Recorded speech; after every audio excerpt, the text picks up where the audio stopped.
Bom dia a todos. Nós vamos dar início à mesa dessa manhã e só queríamos justificar que o nosso mediador teve um problema e não conseguiu ainda chegar. Então, a gente vai se automediar aqui, o Rodrigo chegando, ele assume a mesa, né? Então, assim, para começar, então, o Tiago faz a primeira apresentação.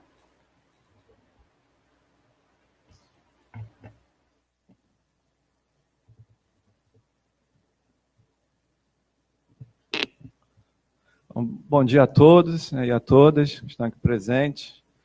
Mais uma vez agradecer, né, pelo convite, né, de estar participando desse importante evento, onde arquivos e unidades de memória estão durante a semana inteira, não só no Rio, mas em todo o país, falando sobre arquivo, tratando sobre esse tão importante assunto.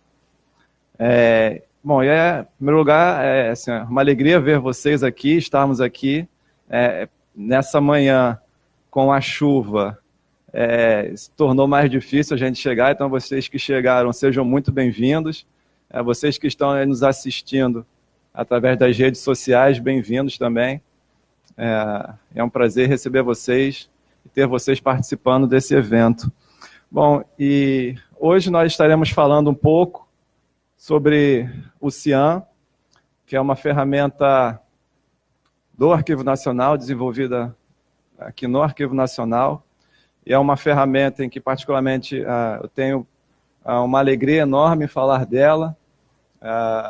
Quando eu cheguei aqui no Arquivo Nacional, e já acostumado a lidar com desenvolvimento de sistemas, os requisitos, e aí eu me deparo com o CIAN, e aí eu me deparo com a estrutura multinível. Vocês conhecem bem essa estrutura multinível, e isso fez com que eu tivesse que estudar bastante sobre as normas, os padrões arquivísticos e entender essa tão complexa estrutura. E o CIAN, então, é uma ferramenta, na verdade, é o principal meio de acesso às informações relacionadas ao acervo custodiado pelo Arquivo Nacional. Então, através dessa ferramenta, o Arquivo Nacional ele cumpre a sua missão, que é também de disponibilizar esse acervo, né, de disponibilizar para consulta, de fazer a difusão e o acesso de toda essa documentação. Então, uma breve explanação sobre o CIAN. O CIAN ele começou a sua gestação, digamos assim, em 2001, e finalmente em 2004 ele nasceu. Então, foi um trabalho em conjunto com todo o Arquivo Nacional, sempre se preocupando com as normas, com as questões arquivísticas.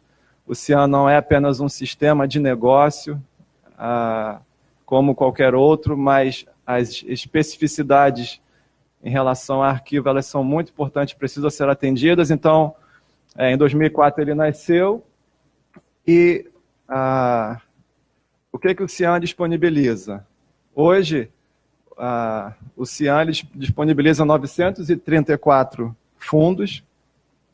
Desses 934 fundos, o CIAN disponibiliza 1.014.425 dossiês, 127.859 itens, totalizando 1.942.896 documentos que hoje estão disponíveis para toda a sociedade, para toda a população, não só do Brasil, mas fora do Brasil também. Então, por isso que o CIAN hoje ele é uma das mais importantes ferramentas para a difusão e acesso do acervo do Arquivo Nacional.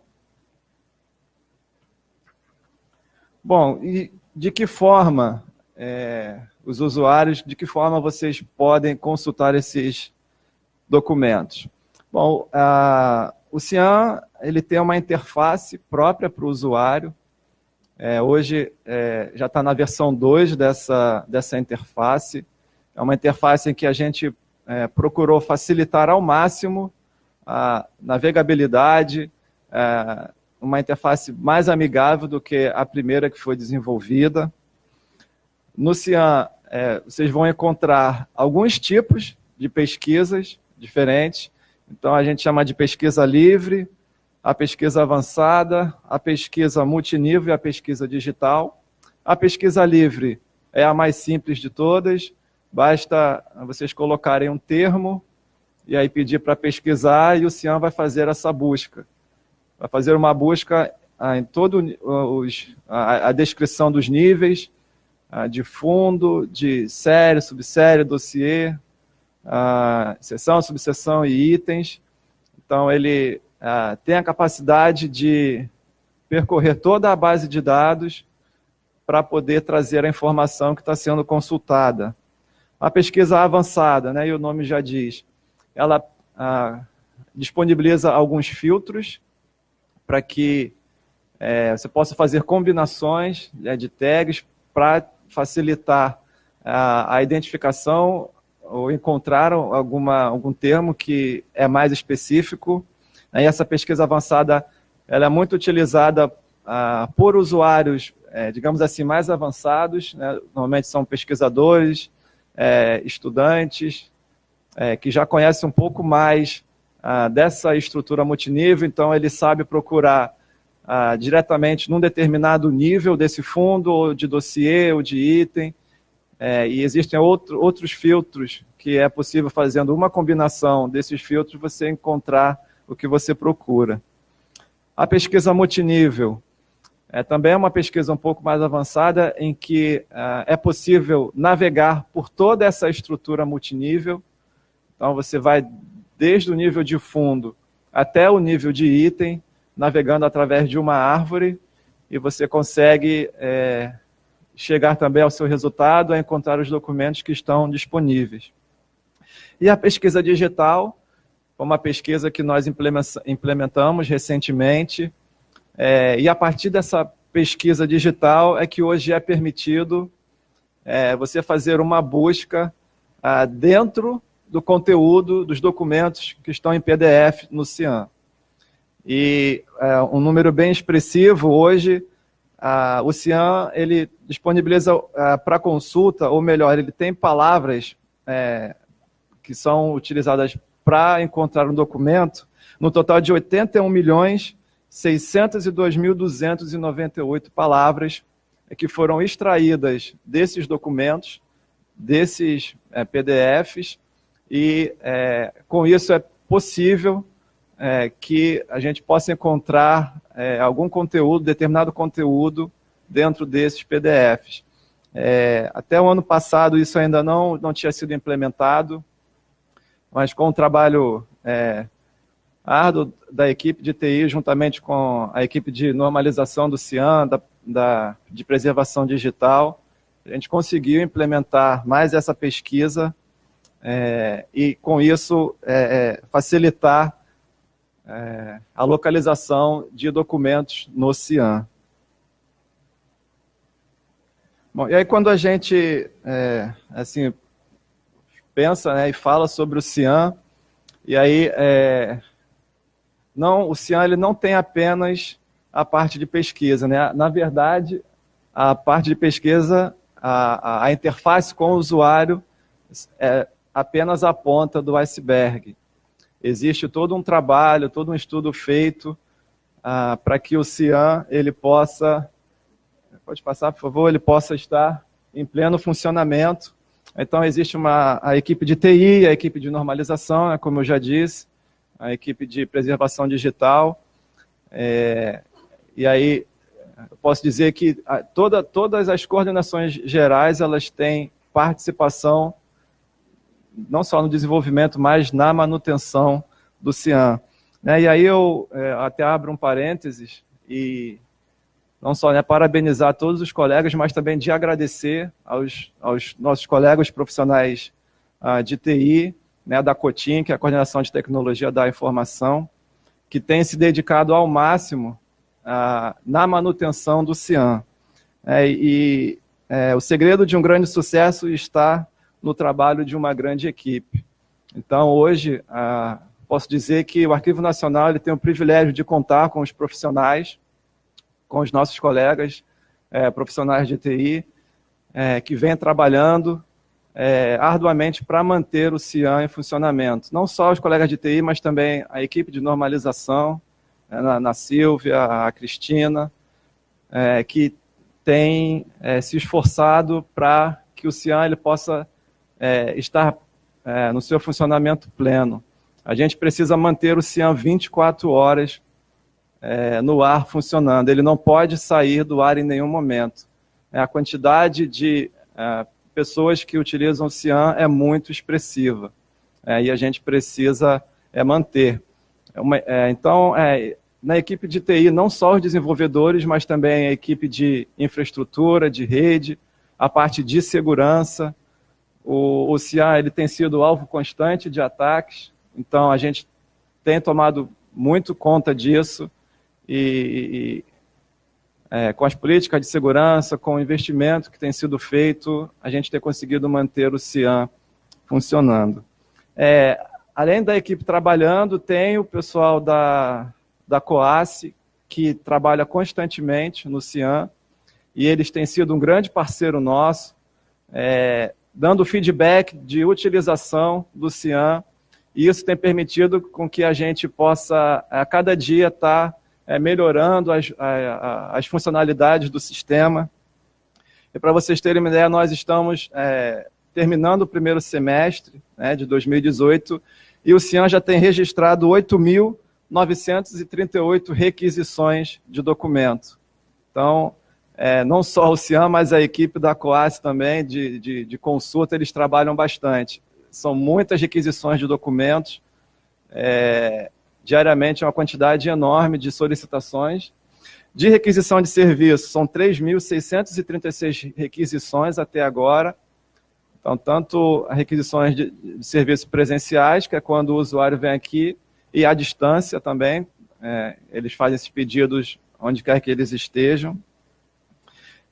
Um trabalho que nós fazemos também é de importação de bases, e aí eu destaco a importação que nós fizemos esse ano da base SECOM, que é o Serviço de Comunicações do Ministério da Justiça e Negócios Interiores, onde, através dessa importação dessa base, nós trouxemos para o CIAM mais de 250 mil dossiês.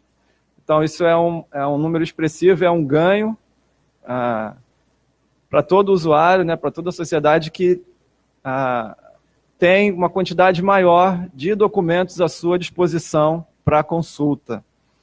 E um trabalho recente que nós fizemos, não tem nem acho que 10 dias, foi a importação da base dos fundos, do fundo SNI, que é das agências do Serviço Nacional de Informações, e é um fundo importantíssimo que contém documentos referentes ao período do regime da ditadura militar. E aí a Carmen vai falar um pouquinho melhor sobre esse fundo, mas com essa importação, nós trouxemos 3.369.652 novas páginas para acesso do usuário. É um número também muito grande e é um trabalho bastante complexo, em que a gente não pode, em hipótese alguma, permitir um dado corrompido, ou a gente em nenhum momento pode ferir as políticas de arquivo, como, por exemplo, a ordem dos fundos. Então, se a gente, nessa importação, mudar de lugar um item de uma série para outra, isso é um erro muito grande. Então, a gente executa um trabalho muito minucioso, muito cuidadoso, para poder fazer essa importação. E sempre se preocupando com o nosso papel, o papel de difusão e acesso dessas informações. E a gente tem alguns desafios pela frente ainda, alguns alvos para alcançar, que é a importação de outras bases. Então, vocês podem ter certeza que essa quantidade de páginas ela vai continuar aumentando. vocês vão ter mais opções de consulta. A gente vem trabalhando num módulo novo do CIAN, que é a consulta à distância. Hoje, para um usuário fazer uma solicitação, uma requisição de serviço, ele faz através de um e-mail, mas dentro em breve a gente vai estar colocando em produção, implementando o módulo de consulta à distância, uma interface nova, atual, bastante simples de usar, em que você, usuário, vai poder fazer as suas solicitações e não simplesmente fazer as solicitações, você vai poder acompanhar todo o andamento do seu pedido, né, desde a entrada do seu pedido até o final dele, com o atendimento da sua requisição. Há uma nova interface também, e aí uma nova interface da pesquisa. A gente tem alguns projetos que a gente vem trabalhando junto com as áreas, que é de unificação da pesquisa livre, da pesquisa avançada, da pesquisa multinível. A gente vem estudando uma nova pesquisa em que vai facilitar ainda mais ao usuário a fazer essa pesquisa. Algumas pesquisas elas são bem específicas, bem técnicas, com uma pesquisa avançada, mas dentro em breve a gente vai estar entregando para vocês, usuários, uma pesquisa bem mais simples. Um outro projeto que a gente vem trabalhando é a integração com o RDC-ARC, né, que é um repositório digital confiável, e é o Archive Médica, e aí é o que vem sendo falado ao longo desse evento sobre o programa AN Digital, né, o programa do arquivo digital, que é a implementação de um repositório digital confiável para preservação digital, e o CIAN ele vai ser utilizado também para dar acesso a toda essa documentação digital que virá a ser recolhida pelo Arquivo Nacional para preservação. E sempre pensando em garantir o acesso. Então, até brinco com a equipe que nós somos para o CIAN, assim como a Casas Bahia ela é para os seus clientes, é dedicação total a você. Então, a gente trabalha o tempo todo para manter o CIAN funcionando, né? Como eu disse, nós adotamos o CIAN como um filho mesmo, a gente se preocupa e a gente trabalha para manter ele funcional o tempo todo. Né? Esse cuidado, essa preocupação é uma herança daqueles que já trabalharam pelo CIAN, e aí eu acredito que vale a pena, né, dizer que pessoas, colegas nossos que hoje já desfrutam de sua aposentadoria, eles trabalharam arduamente para que o CIAN hoje seja essa ferramenta robusta, essa ferramenta segura, que garante o acesso. Então, essa é a nossa missão, esse é o nosso objetivo de continuar garantindo esse acesso para todos os usuários. Pode passar. E, na verdade, aí eu concluo a minha fala, foi apenas uma visão do CIAN, do que vocês podem encontrar no CIAN.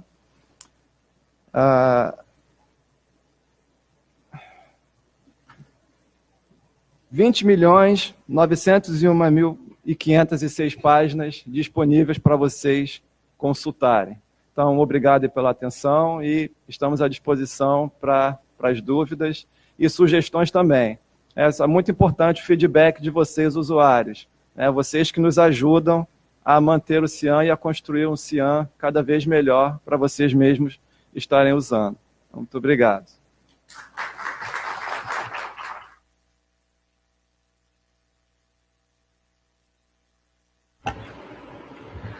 Bom, na falta de mediador, eu assumo a palavra. A ideia da gente, assim, fazendo uma ponte com a apresentação do Tiago, é mostrar, assim, nós somos a COACE, nós somos os representantes do usuário junto ao Arquivo Nacional e à COTIM. Nós que enchemos o saco da COTIM para tentar melhorar o sistema e tornar ele o mais ágil possível, o mais fácil de operação para o usuário. Né? Então, assim, uma das coisas que a gente fez, é o que a gente vai tentar apresentar aqui, são os tutoriais de pesquisa no CIAN. Né? Só para dizer de onde eu estou falando, nós somos o Núcleo de Estudos do Usuário. É uma unidade da Coordenação de Consultas ao Acervo, que tem como objetivo coletar dados, né, e tentar estabelecer feedbacks para as equipes, não só de atendimento, como de processamento, assim, do que seria importante melhorar para o acesso e para o usuário conseguir mais informações, né? Por conta disso, a gente tem alguns produtos online disponibilizados, que são a pesquisa de satisfação. Tudo isso vocês podem acessar no site, é a nossa seção no portal do Arquivo Nacional. Tem a pesquisa de satisfação, que a gente faz todo mês, a gente distribui em papel e online também para todos os usuários do Rio e de Brasília, para exatamente tentar medir qual é a resposta do usuário ao atendimento que a gente dá. E eu devo dizer a vocês que a resposta é muito satisfatória, né? O atendimento do Arquivo Nacional tinha uma peste interna de que não funcionava muito bem e tudo, mas, na verdade, quer dizer, o que é muito bacana, quer dizer, o que nos gratifica mais nas respostas, não é só a questão de dizer, não, eu consegui a informação, mas é mais legal ainda quando a pessoa diz assim, eu não consegui a informação, mas estou saindo muito satisfeito, porque eu consegui meios para conseguir a informação em outro lugar. Então, assim, a gente percebe que o serviço de referência que o Arquivo Nacional presta é um serviço de qualidade. E, além da pesquisa de satisfação, tem o Com a Palavra Usuário, com o evento periódico, que a gente realiza sempre no dia que a sala de consultas fecha, para que os servidores possam participar também, e aonde o usuário dá essa resposta para a gente. A gente convida um pesquisador que diz para a gente o que ele consegue a partir da pesquisa no acervo e as dificuldades que ele encontra para esses resultados, né? Todas essas iniciativas vocês podem acessar a qualquer momento no portal do Arquivo Nacional e vale a pena ver algumas apresentações que são muito diversas, mas são muito interessantes em termos de feedback. Além disso, tem a cidadania digital, que a gente faz em convênio com a ouvidoria, que é uma ideia de tentar alimentar o portal de serviços do governo federal para que o Arquivo Nacional e seus serviços estejam mais representados nos portais do governo. Por conta desse trabalho da pesquisa de satisfação e do Com a Palavra Usuário, surgiu a questão do CIAM, as dificuldades que as pessoas encontravam na operação do sistema, né? E aí, numa conversa com colegas, devo citar aqui o coordenador de documentos audiovisuais, Antônio Laurindo, que deu essa sugestão para a gente, que ele falou assim, Carmen, é importante a gente começar também a treinar o usuário. E a gente falou, poxa, é mesmo, vamos tentar fazer um tutorial, né? Tutoriais que ajudem o usuário a operar melhor esse sistema, que é um sistema muito complexo, mas é um sistema muito complexo porque é uma massa de dados monstruosa que a gente trabalha, né? A gente tem um acervo de quilômetros de prateleiras e que isso tudo, numa base de dados, ainda mais se estabelecendo esses dados pela descrição multinível, acaba realmente ficando complexa a recuperação. Então, a gente falou, vamos tentar estabelecer alguns tutoriais para conseguir ajudar o usuário a fazer essa pesquisa. E anda para trás que eu só quero citar, assim, esses tutoriais, assim, foi uma ideia da gente, mas, na verdade, eles foram realizados em conjunto com a equipe de produção cultural da educação e com auxílio luxuoso da COAD, que o Betinho foi fundamental na gravação desses tutoriais, porque ele baixou o programa, instalou e a gente conseguiu gravar, né, alguns tutoriais. O grande problema é que são formas de ajuda que se tornam obsoletas muito rápido, né? Assim, para vocês terem uma ideia, um dos tutoriais que a gente gravou, na hora do lançamento já estava obsoleto, que era o cadastro, né? Porque a realidade muda muito rápido. Então, o que está hoje online já pode melhorar com as maravilhas que a Cotim vai criar para a gente, né? Pode passar. Então, essa é a página onde você localiza os tutoriais. A gente sempre manda também por e-mail quando o usuário tem alguma dificuldade. E aí, a gente começou a mostrar para vocês algumas possibilidades, que até a sugestão do meu coordenador, que chegou aqui, o nosso mediador, como fazer algumas pesquisas dentro do CIAN, né? Pode passar. Eu queria fazer só uma ressalva, que assim, em cima do que o Tiago falou também. É importante registrar também que o CIAN é um sistema muito mais complexo do que aparece para o público, né? O que o público acessa no portal do Arquivo Nacional são simplesmente 2 módulos do CIAN, que é o DMI e o MAPA. Mas o CIAN tem vários outros módulos, como aquele de consultas, que a gente opera internamente, que faz toda a parte de requisição de serviço de documento e o trâmite desses documentos entre as coordenações para que os serviços sejam executados. Então, isso é uma coisa assim, por isso é que fica ainda mais complexo cruzar todas essas informações dentro do sistema. Então, assim, puxando do que o Tiago falou, essas são as formas de pesquisa do CIAN. Avançada, livre, digital e multinível. Pode passar. A primeira que a gente queria apresentar para vocês é a multinível, porque se você quer uma observação específica no CIAN, não é a multinível a melhor forma de você pesquisar. Mas a multinível é um mecanismo excelente para você conhecer o acervo, né? É muito importante, assim, quando você quer saber o que tem no Arquivo Nacional, né, e como é que a gente organiza, nisso a multinível é transparente. Você pode chegar e olhar todos os conjuntos documentais que são apresentados e como eles estão organizados. Com isso, você meio que faz um curso de Arquivo Nacional e de acervo público, porque com isso você consegue navegar por todas as subdivisões que a gente trabalha na descrição multinível. São os fundos, as seções, as séries, subséries, e o que interessa basicamente para o usuário, que é o dossiê e o item, que é o próprio documento, né? Aqui a gente está mostrando a Agência Nacional, porque a Agência Nacional é um fundo interessante, porque ele tem vários gêneros documentais, né? Então, com isso, você tem assim, uma ideia melhor de como é que se forma esse acervo. Então, disponível. A Agência Nacional tem textual também, mas não está disponível no CIAN. Mas a gente ali tem. É horrível isso. Tem os documentos sonoros, os filmes e as fotografias. E você clicando na série, você abre. Eu congelei as telas, porque eu tenho muito medo de mostrar isso online e depois não funcionar. Então, assim, só depois dá para operar isso online, mas é que a gente achou melhor, mais seguro, né, trabalhar com as telas congeladas, né? Então, pode passar. Além da pesquisa multinível que te dá essa ideia geral do acervo, né, se você está querendo uma coisa específica, aí vale a pena ver a pesquisa avançada, né?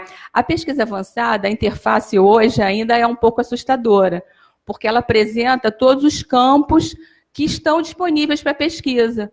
Só que, na verdade, a gente sempre quer um ou outro, no máximo 4 possibilidades. Então, você tem que preencher na pesquisa avançada os campos que constituem os seus parâmetros de pesquisa, né? Então, tá ruim a imagem, né? Mas, assim, só para dizer para vocês, o nível, né? Porque são 6 níveis de descrição no CIAN, mas se você quer chegar num documento, é melhor você começar com dossiê e item, né? Porque é o mais que vai te chegar direto na informação. O gênero, que nesse caso a gente está fazendo um teste com os filmográficos, né? Então, você pode botar, se você quer iconográfico, filmográfico, textual, vamos trabalhar com filmográfico.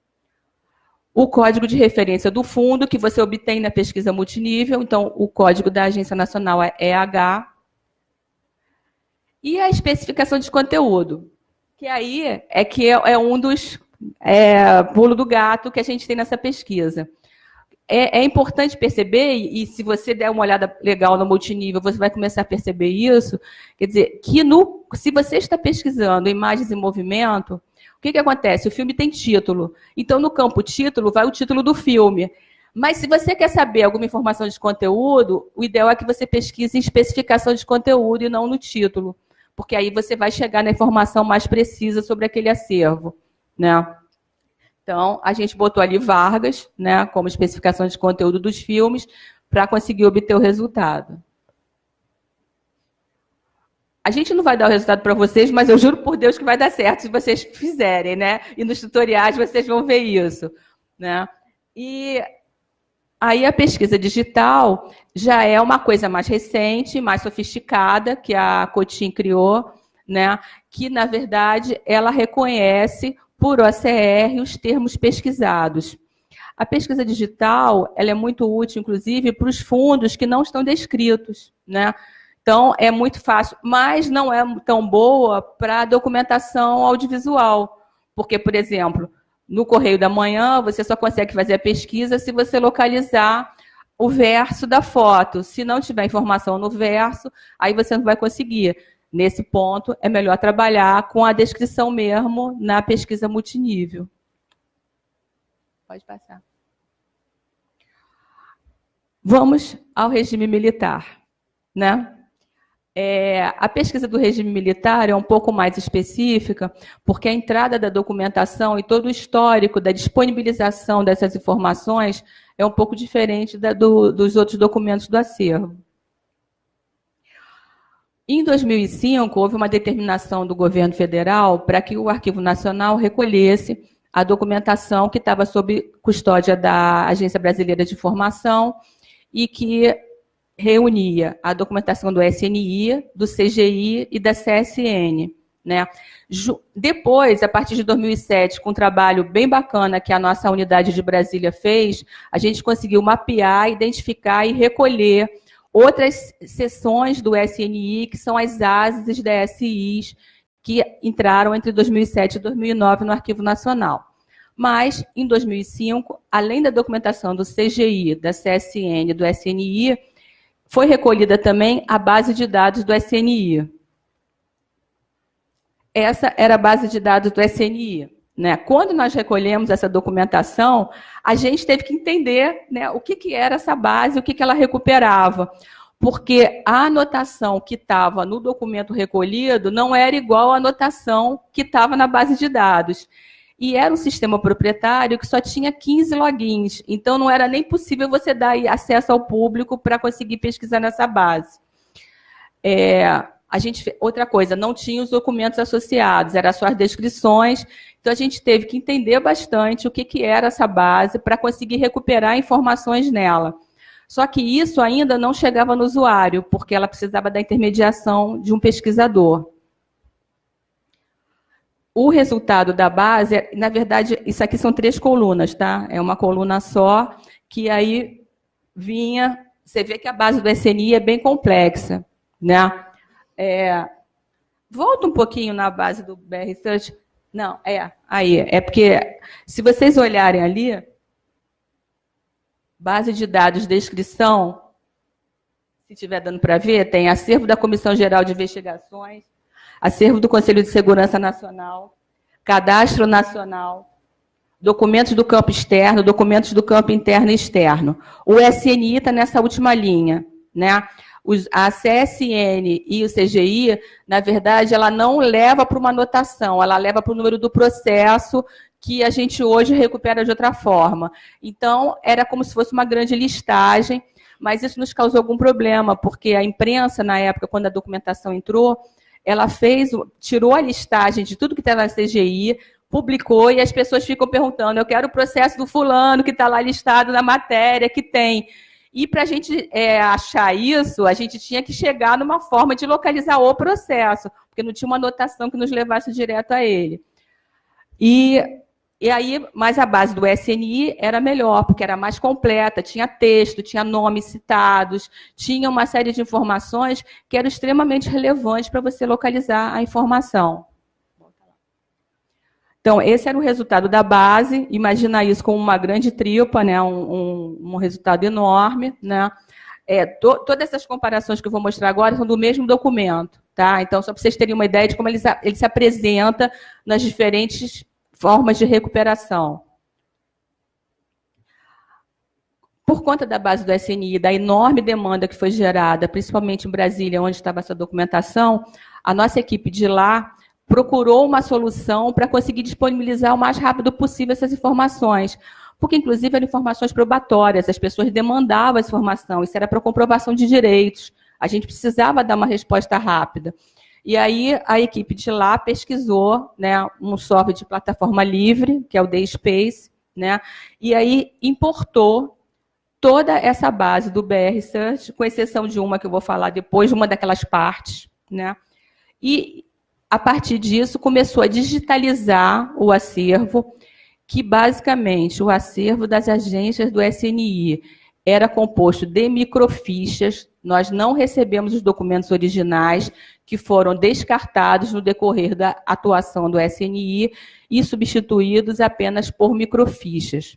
Então, as microfichas eram digitalizadas e os representantes digitais associados à descrição do documento na nova base DSpace, que importou a base do BR Search, né?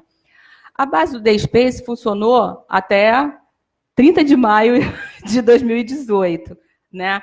Era uma base que recuperava bastante informação, mas que não tinha consulta online. Ela só tinha consulta local no Rio de Janeiro ou em Brasília. Isso era um problema, porque também demandava a intermediação da equipe de atendimento.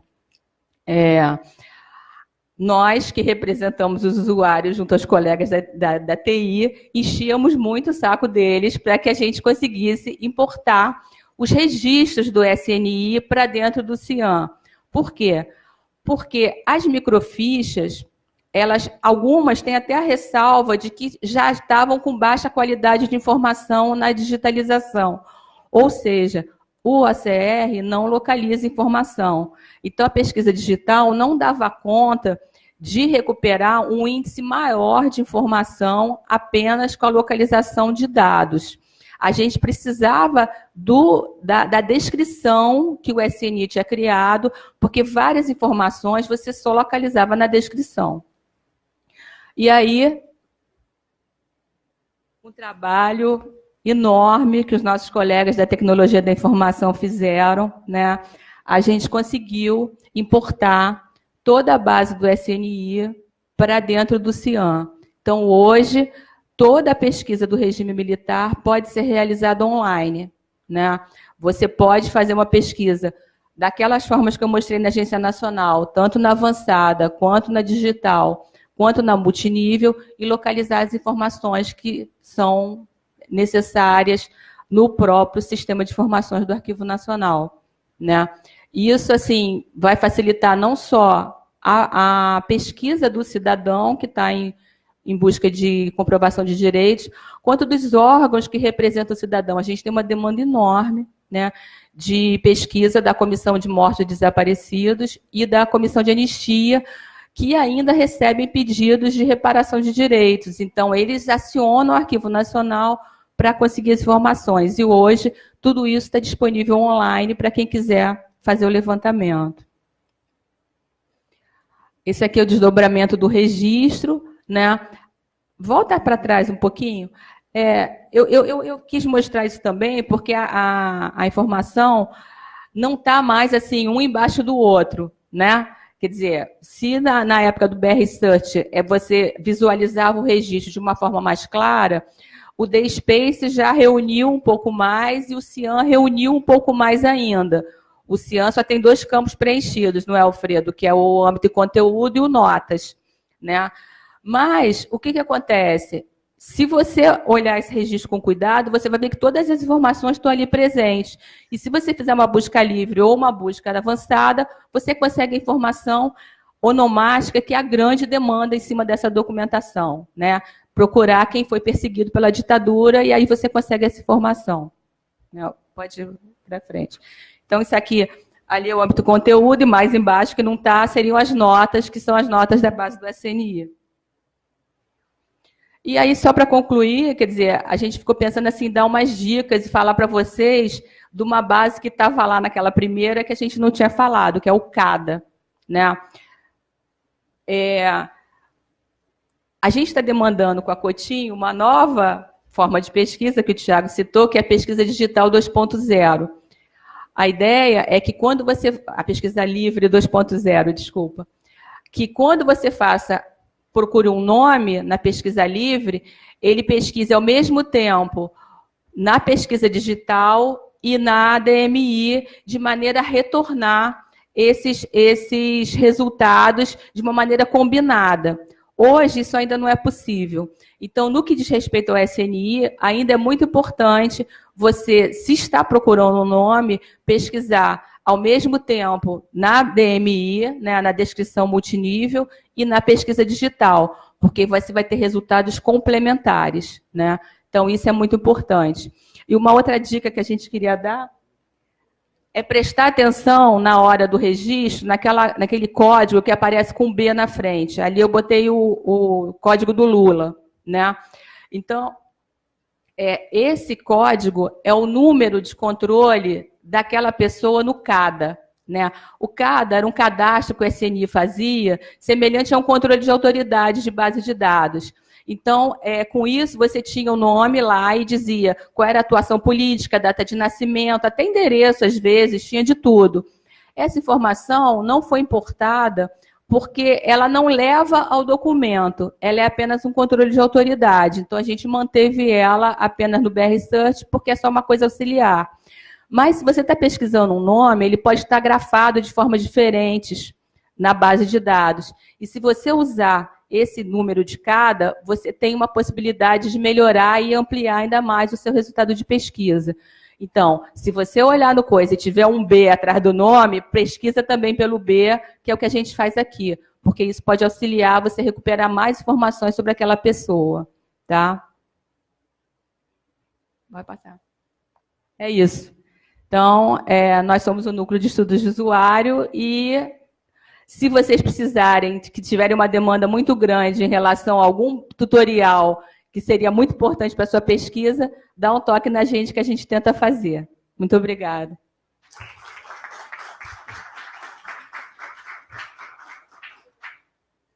Rodrigo, você não vai mediar?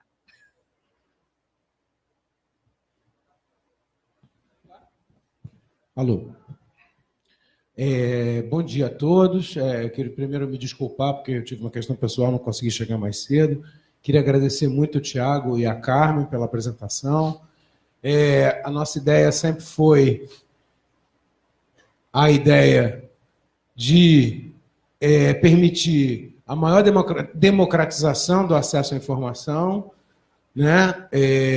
De um lado, pela via da informática, melhorando o sistema, criando melhores formas de recuperar a informação, criando instrumentos e soluções que possibilitem o mais pronto acesso e a pesquisa de maneira mais simples possível. Já fizemos diversas melhorias, né, Tiago?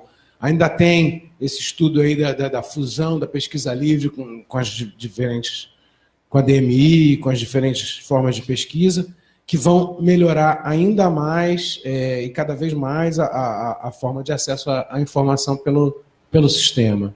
E, de outro lado, que eu acho fundamental, que é o trabalho que o Núcleo de Estudo do Usuário vem realizando, que é esse trabalho de orientação à pesquisa, né? Nada mais são esses tutoriais do Cian do que orientações ao usuário sobre a forma de usar o sistema. O sistema, ele tem, como qualquer sistema, tem limitações, tem dificuldades,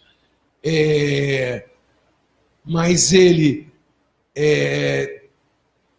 tem respostas boas, ele funciona, ele consegue chegar à informação, só são necessários alguns pequenos macetes, algum conhecimento do sistema e, enfim, nós que trabalhamos aqui dentro, trabalhamos com ele cotidianamente.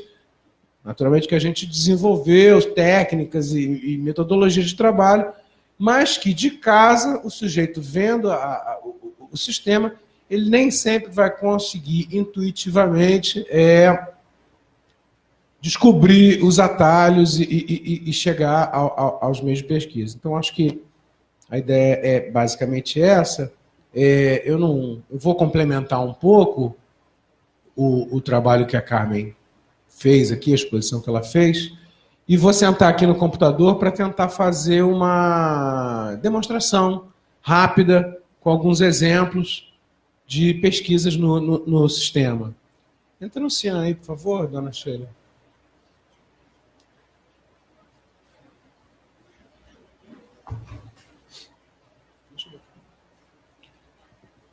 Está aí a página inicial, eu vou botar meu cadastro, ninguém vai ver a minha senha.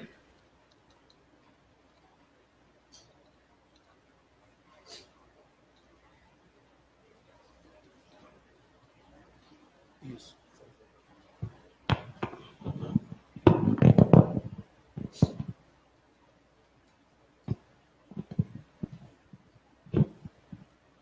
Cheguei na página principal do CIAN. Eu vou começar com o DMI, porque é sempre a primeira, mais adequada forma de você ter qualquer informação no arquivo, né? Então eu vou lá na Fundos e Coleções, Pesquisa Multinível. Na pesquisa multinível, eu recupero aqui uma listagem de todos os conjuntos documentais presentes no Arquivo Nacional, em ordem alfabética pelo título. Está aqui a Agência Nacional, que a Carmen usou como exemplo em algumas pesquisas, tá? Todos os fundos. Muito bem. Que fundo eu quero pesquisar? A partir da DMI, eu consigo localizar um fundo. Então, se eu colocar aqui no título, eu não sei qual é o fundo direito, não sei qual é o código. Se eu colocar aqui agência, ele vai me dar todos os fundos com o título agência, só tem a Agência Nacional, eu já cheguei direto nela. Se eu quero pesquisar fotos do Correio da Manhã, do mesmo modo, eu vou lá, Correio da Manhã é o primeiro. E eu já obtenho aqui o código de fundo, BRRJN Rio PH. Se eu já soubesse o código de fundo, eu já poderia jogar direto aqui no campo código de referência o código PH para ir direto para o Correio da Manhã.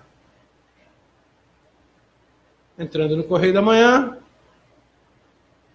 ele me abre a listagem de séries, filmes, fotografias, mapas e documentos textuais.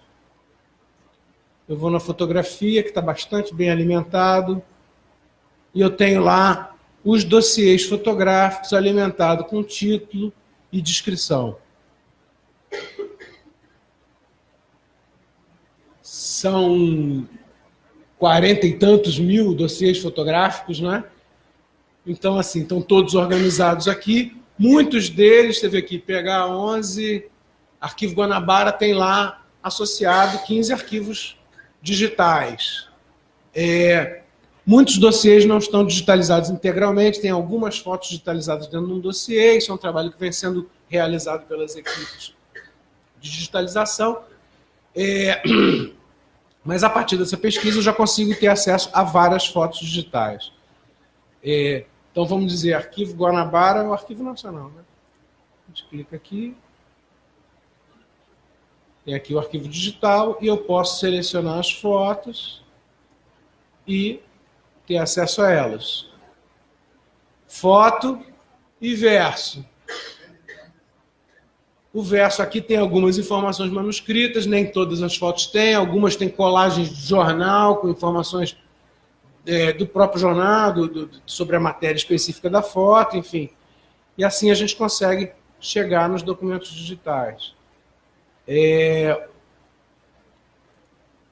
Da mesma forma, a pesquisa DMI permite, por exemplo, a gente chegar no que é hoje um dos carros-chefes de pesquisa no Arquivo Nacional, que são as listas de desembarque no Porto do Rio de Janeiro e de Santos. Você vê, não deu muito certo. Eu botei pelo título Porto, não veio, porque não é o título correto, não é esse. Qual é o título? Fronteiras. DPMAF, né? Fronteira, boa.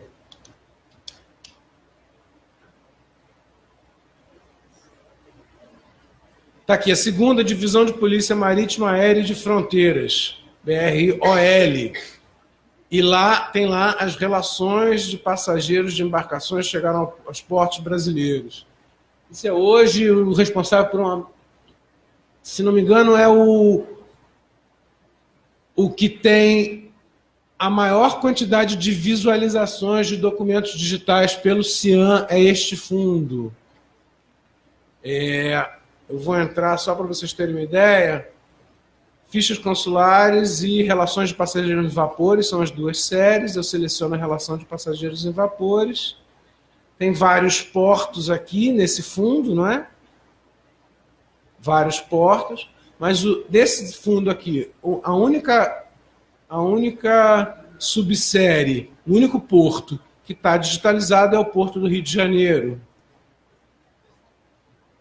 E aí eu abri aqui uma relação com todas as PRJs, né? Todas as relações de RPV PRJ, relação de passageiros e vapores do Porto do Rio de Janeiro, numeradas e organizadas por data. E cada uma delas com um arquivo digital associado. Tem sempre essa capinha nossa do serviço de digitalização, que dá todas as informações do documento, notação, nome do vapor, data, procedência, e aí o documento digitalizado propriamente dito, com nomes manuscritos. Esses documentos que já haviam sido digitalizados anteriormente e que são basicamente documentação manuscrita, de fato a gente não tem atualmente uma tecnologia que consiga fazer a leitura de OCR do documento, né? Reconhecimento de caractere do documento. Então, essa pesquisa ela é um pouco cansativa, porque se o sujeito não souber a data exata do desembarque, a gente vai ter que procurar em várias listas até encontrar o nome da pessoa que ela quer. O Arquivo Nacional recentemente fez um banco de dados com entradas de estrangeiro, mas esse banco de dados pega o período de 1875 a 1910, que é um período muito útil, um grande leve migratória, mas tem muita gente que chegou depois de 1910, e com essa pesquisa tem que ser feita na munheca aqui, olhando lista a lista, nome a nome. Essa questão das listas de passageiro, ela tem também, como ela tem uma demanda muito grande de pesquisa, ela tem também um atalhozinho que a gente criou, que é a pesquisa dos favoritos. Dos favoritos ali a gente tem alguns dos fundos mais consultados, ou, enfim, com mais demanda de usuário, e entre eles está lá a relação de vapores entrada Porto do Rio de Janeiro, e por aí, da mesma forma, eu clico aqui e eu já chego... Cadê?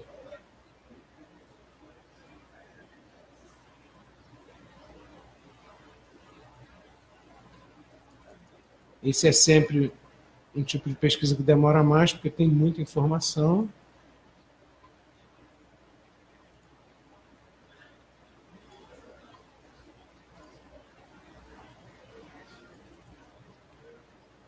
O sistema não está colaborando comigo. Está carregando ainda? Você está vendo aí? Então, isso é importante de dizer, né? Às vezes algumas pessoas ficam um pouco decepcionadas. Aí, já chegou. Com o tempo que demora. Eu estava vendo lá o trabalho feito pela Cotinha, a contabilização que eles fizeram, e tem atualmente mais de 1,5 milhão de arquivos associados ao CIAN, arquivos digitais, 1,5 milhão, muitos deles com muitas folhas, ou seja, isso aí não me lembro o tamanho de gigabytes dos arquivos, mas enfim, é uma quantidade impressionante. E aí, muitas vezes, a pesquisa demora um pouquinho, mas ela, enfim, sempre volta com resultado. E aqui, né, eu fiz o caminho alternativo para chegar na mesma listagem de dossiês. Eles estão todos organizados por data, de 1876 até meados da década de 1950. E aí, vamos lá. Eu tenho 70 páginas de resultado aqui, né? Só que eu não quero um desembarque de 1875, eu quero um desembarque de 1929. Como é que eu faço? Vou na página 10, ainda estou em 1898. E aí, tá vendo? E ele só abre de 5 em 5 páginas. Eu vou demorar uma semana para fazer essa pesquisa dessa maneira. Mas aí tem um macetinho aqui, ó. Eu vou aqui na reticências, com outro botão, e ele me permite selecionar a página que eu quero ir direto. Aí eu já marco lá um número na metade, mais ou menos. Ele não vai direto, eu tenho que clicar um no outro. No 34, tá vendo? Ele já me jogou para 1928, eu já estou muito mais perto do meu objetivo. Aí é só passar um intervalo menor, 2, 3, 4, já estou aqui em agosto de 1929, e aí eu posso fazer a minha pesquisa. No favoritos aqui, a gente tem uma série de fundos que foram relacionados, né?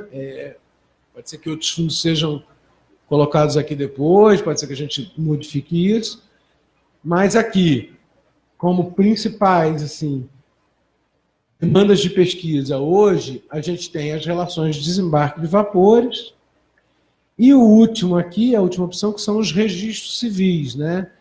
Recentemente, no último ano, o Arquivo Nacional empreendeu um grande esforço de digitalização dos registros civis sobre a nossa guarda, que são livros de nascimento, casamento e óbito registrados no Rio de Janeiro entre 1929 e 1960 e 61.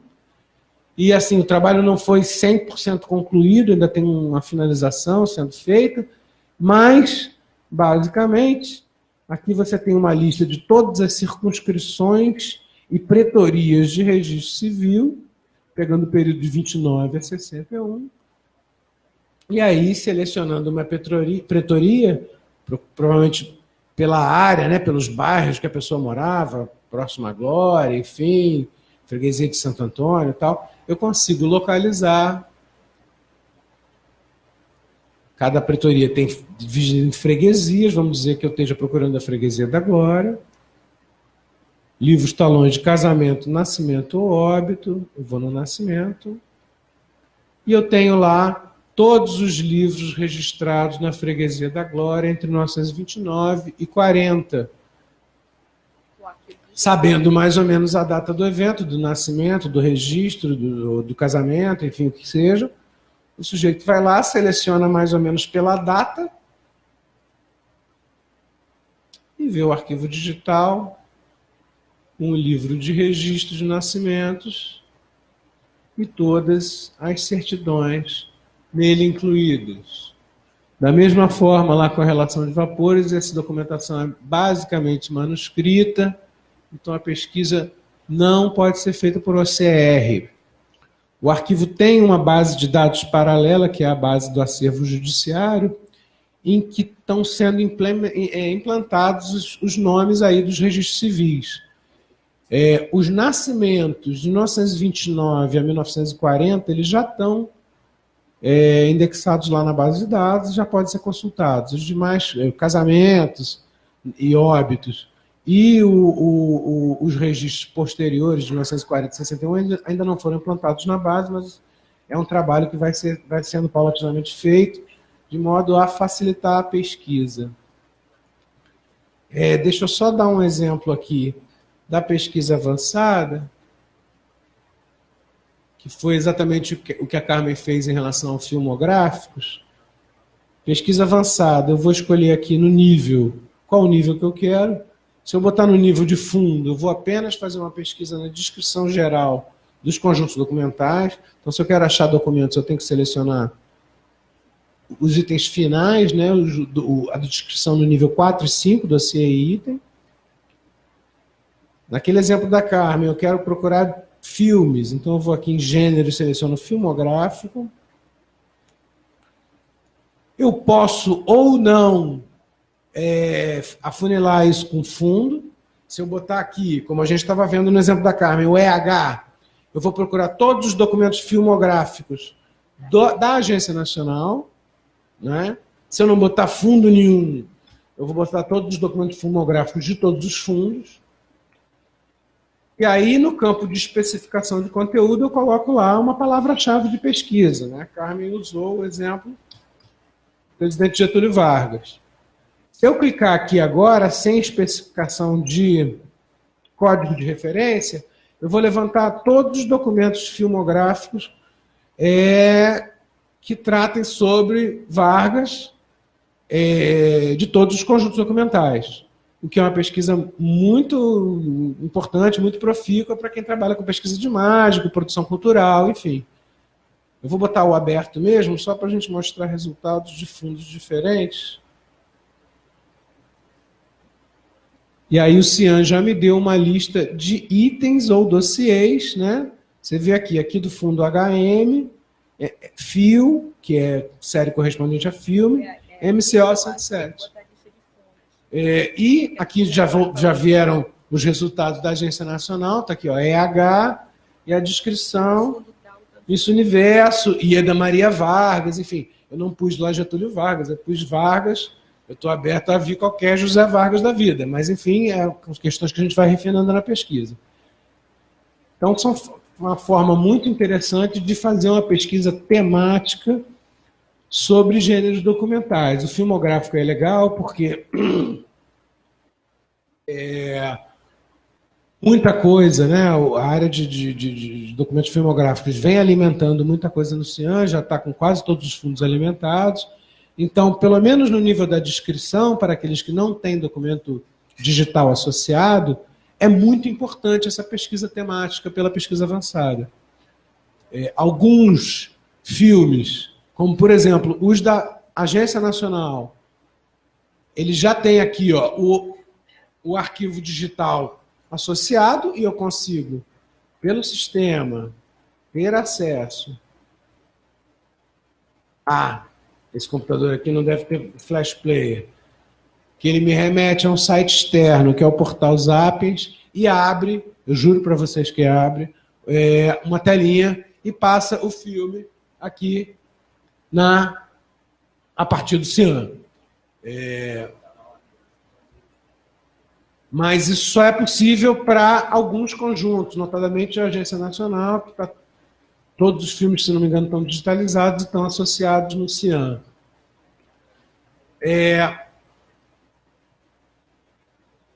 A pesquisa digital, a pesquisa um pouco, ela é muito boa, porque ela traz tudo, ela faz leitura de OCR na documentação, ela consegue fazer pesquisa pelo conteúdo do documento, é uma pesquisa muito adequada, não é? Mas ela também tem as limitações dela, porque quando ela traz todos os resultados, se eu botar, por exemplo, aqui um termo, aliás, termo não, se eu botar aqui por fundo, vou botar o PH, que é o Correio da Manhã, ele vai me trazer todos os documentos digitalizados do fundo PH. É uma imensidade de documentos, principalmente fotografias. Mas tem também caricaturas, tem outros tipos de documento.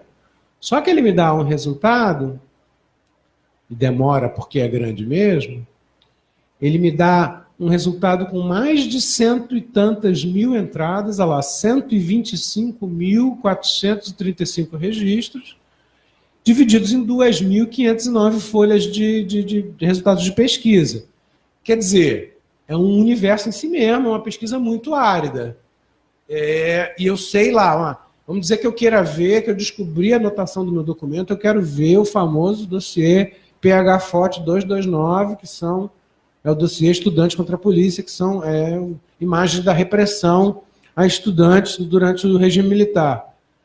Só que se eu for passando de 10 em 10 folhas, eu vou demorar novamente 200 meses para conseguir. Ó, cheguei aqui na FOT 32, eu tenho que ir para o 229, vai demorar um pouquinho. Então, de novo, eu vou lá no meu macetinho, e eu estou muito feliz com esse macetinho, que eu descobri por acaso outro dia e mudou a minha vida. Vamos lá, adiantar um pouco.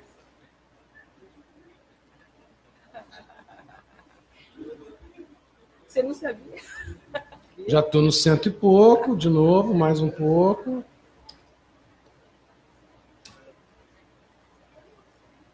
Só para mostrar. Nossa! Eu estou indo de pouquinho em pouquinho para acertar no alvo e não está dando certo. Foi demais.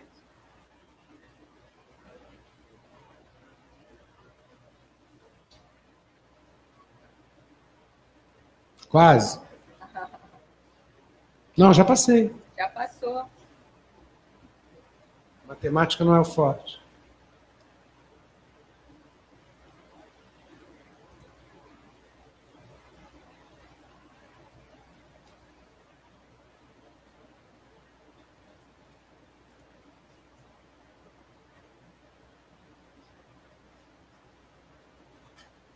229. Chegou. Tem 774 fotos. Tá? Eu vou abrir qualquer uma só para vocês terem uma ideia. Por aqui eu já chego direto, fazer download, na fotografia do fundo 229, do fundo do Correio da Manhã, do dossiê 229 de repressão.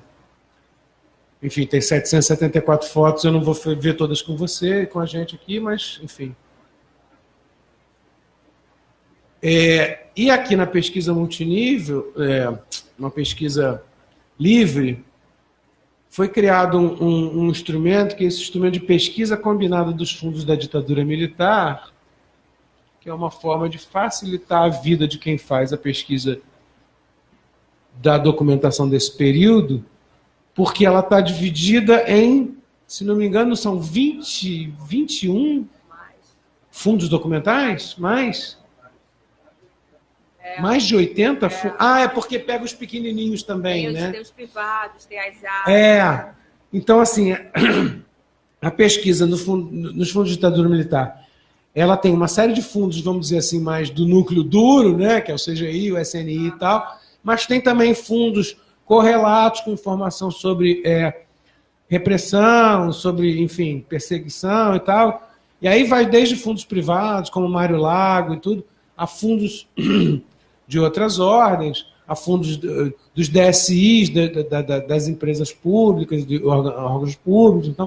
Então, todos esses fundos documentais foram combinados aqui nessa pesquisa, que é uma pesquisa que atravessa todos os fundos, e aí assim eu consigo ter acesso à documentação toda digitalizada dos fundos da ditadura militar. Aí vai demorar provavelmente um pouco mais, deve ser ter muito mais registros, eu não tenho de cabeça o número.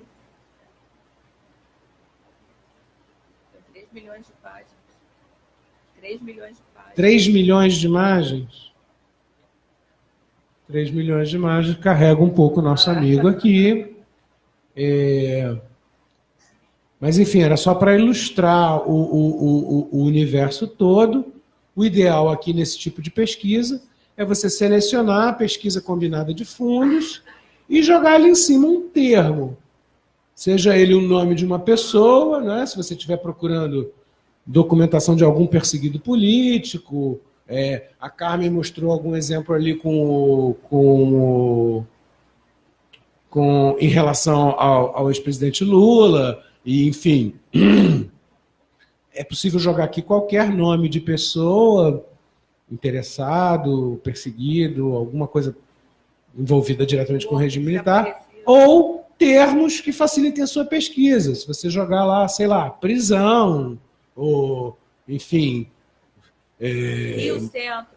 Hã? Rio Centro. Rio Centro, para ver a questão do atentado, enfim, questões temáticas. Aí você pode jogar, sei lá, Estados Unidos, para ver se tem alguma coisa de correspondência, ou referente a correspondência diplomática. Você vê, ele me deu aqui 18 mil páginas de resultado, um total de 900 mil registros, quer dizer, são 900 mil arquivos, com cada um com uma série de folhas, que aí deve ser o número de 3 milhões de folhas que a Carmen colocou. E aqui, no fundo, ele já, pela pesquisa associada, ele selecionou já os diversos fundos envolvidos na pesquisa. Serviço Nacional de Informações, Secretaria de Assuntos Estratégicos, Política Operária, enfim. E ele faz a pesquisa combinada em todos esses fundos. Então, meus companheiros, a ideia basicamente, eu acho que é orientar que a pesquisa no CIAN, hoje, ela é feita em modalidades distintas, né? As principais delas são a pesquisa multinível, a pesquisa avançada e a pesquisa digital, né? E a Cotim está trabalhando numa espécie de fusão desses modos, numa forma da pesquisa livre, que é uma pesquisa que a gente não tratou muito aqui, justamente porque ela está sendo modificada. A ideia, se eu não me engano, da informática é que a pesquisa livre já recupera elementos tanto da DMI, quanto do OCR, da pesquisa digital, quanto e associada a campos específicos de pesquisa avançada, né? Então, até que a gente chegue nesse universo maravilhoso, que eu tenho plena confiança que a gente vai chegar, que eu sei que o pessoal está trabalhando já nisso há algum tempo, por enquanto, a pesquisa mais profícua no CIAN, ela ainda é fazendo comparações entre os distintos tipos de pesquisa. Então, assim, o melhor hoje é pesquisar no multinível, obter todas as informações de descrição, de conteúdo, de título, daquele fundo que interessa à pesquisa. Caso aquele fundo tenha documentos digitais, eles podem todos ser, documentos já digitalizados, eles podem todos ser recuperados pela pesquisa digital, mas nem todos os documentos digitalizados do arquivo já foram associados à pesquisa multinível do CIAN. É um trabalho que vem sendo realizado também pela área de preservação digital e pelas áreas técnicas. Então, hoje, a gente tem um grande acervo de documentos digitais que só podem ser recuperados pela pesquisa digital, que ainda não foram associados às suas discussões multinível. Mas é importante cotejar a descrição multinível com a pesquisa digital, para que a pesquisa digital não seja aquela coisa com 1 milhão de resultados de difícil acesso, porque, no final das contas, a pesquisa digital ela dá lá resultados em números, né, em códigos alfanuméricos, que dizem pouco para o usuário sem que ele tenha as descrições, as informações presentes lá no multinível.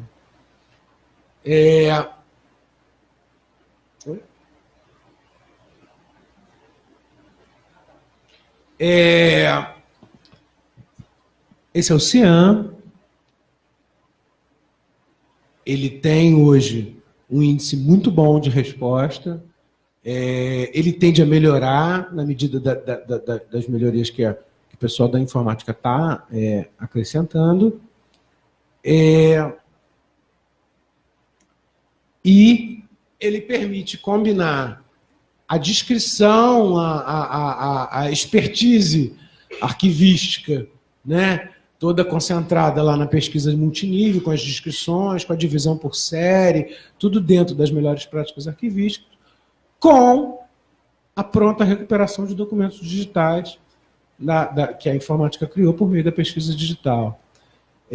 Quero acrescentar que as equipes de atendimento, em especial a equipe de atendimento à distância do Arquivo Nacional, que trabalha mais diretamente com pedidos diretos de usuário por e-mail,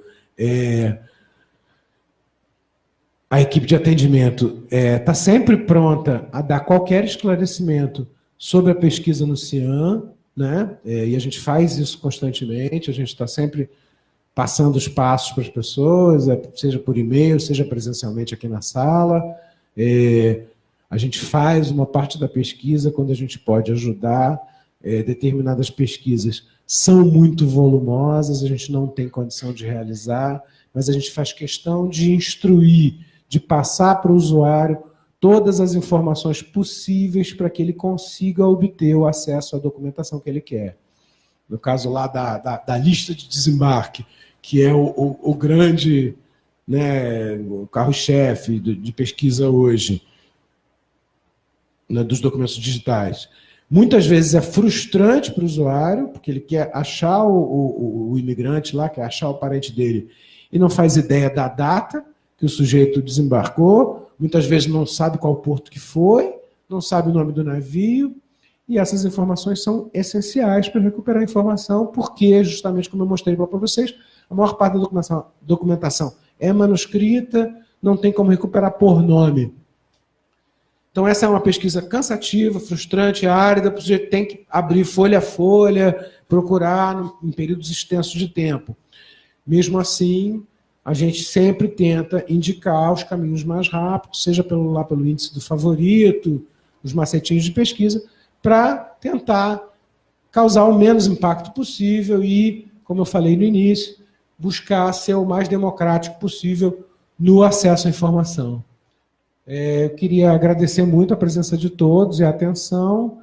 E se alguém tiver algum comentário, alguma dúvida, fica à vontade, por favor.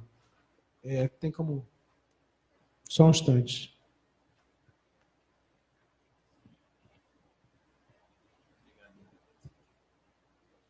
Bom dia, me chamo Cláudio, sou da Aeronáutica. Gostaria de tirar uma dúvida, não sei se a Carmen e o Thiago podem me ajudar.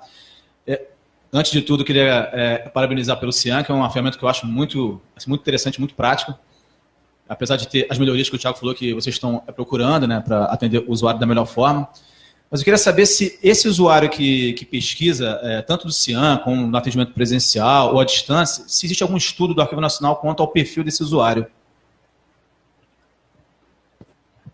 Sim, foi aquilo que eu falei para você da pesquisa de atendimento, né? A gente procura identificar esse usuário e qual é a principal demanda dele. Por enquanto, essa pesquisa é anônimo, né? A pessoa deixa a informação que quiser e diz quais são os fundos que ela quer, qual é a formação dele. Isso tudo está disponível naquela seção que eu mostrei da pesquisa de atendimento, tem os relatórios mensais com toda essa informação, escolaridade, quais são os outros campos? Não me lembro, mas tem vários campos.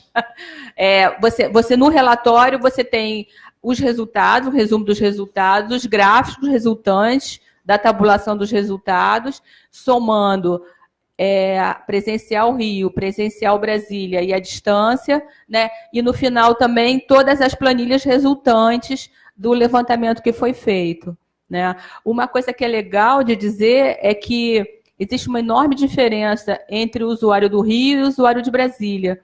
O usuário do Rio, ele é basicamente usuário de pesquisa probatória, e o usuário de Brasília é um usuário de pesquisa acadêmica, né?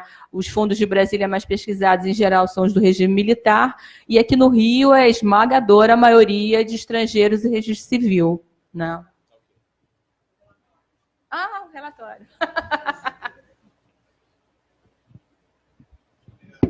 Tá? Aí você mostra, no início você diz quantos questionários foram recebidos, né? Aí a gente sempre faz aqui, primeiro, esse probatório acadêmico e outros, né? Aí o comparativo da demanda de consulta do ano, né? A gente teve em 2017, agora em 2018. Aqui são as sugestões, a gente adora. Gente, se vocês forem preencher o questionário, escrevam bastante, porque a gente acha muito legal, assim, o retorno, né? As pessoas falam coisas muito legais e isso é muito importante, assim, exatamente para a pessoa saber o que está, elogia alguns funcionários quer dizer, não é preciso elogiar, mas, assim, é muito bacana quando a gente vê isso, né? E isso é um retorno muito importante e muito rico para a gente tentar melhorar o serviço, né? Vai trazer, a gente lê esse feedback dos usuários, isso contribui muito para a gente estar com o olho bastante atento e melhorando nas questões que os usuários colocam em relação ao nosso trabalho de pesquisa. De estudo do usuário realmente é muito importante, é colaborado para a ferramenta ser cada vez melhor.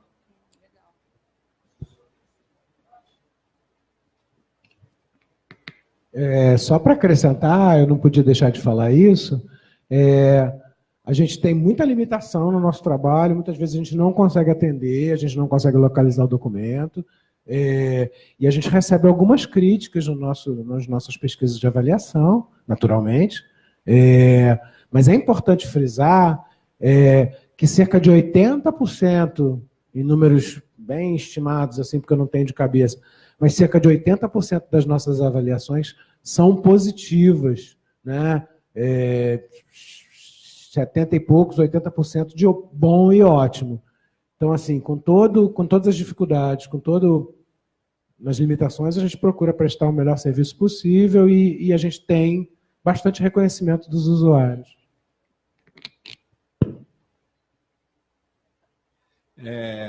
Bom dia. Queria parabenizar a mesa, né? O trabalho foi muito interessante. Eu tenho uma curiosidade, essas migrações são sempre muito traumáticas, né? Então, eu queria saber como é que foi a experiência nas duas migrações, né? Do BR Search para o DSpace e do DSpace para o Cian agora. E uma outra pergunta, se essas bases vão continuar sendo ativas e com manutenção pela Cotim, essas antigas.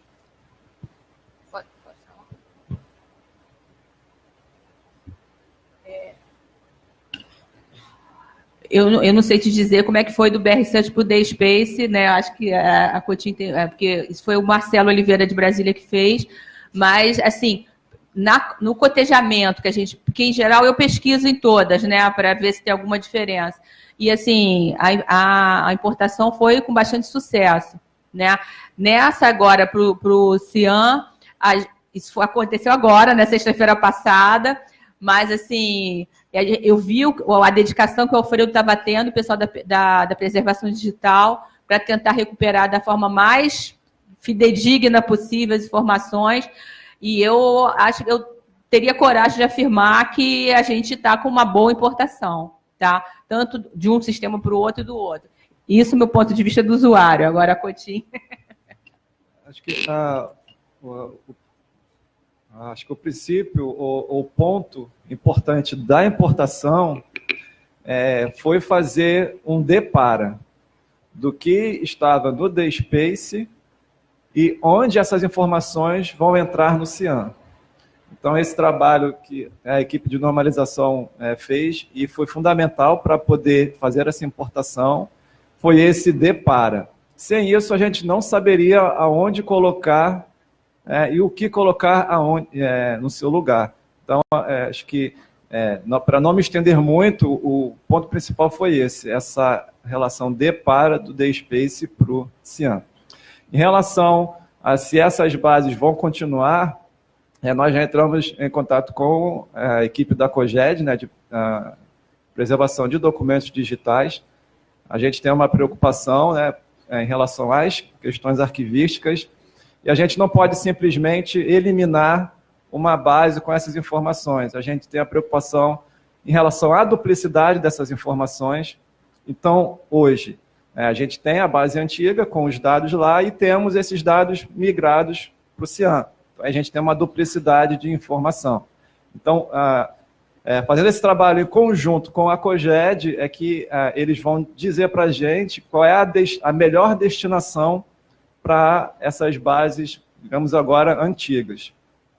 Se a gente vai fazer um backup, o backup já tem, né? Então, por uma questão de segurança.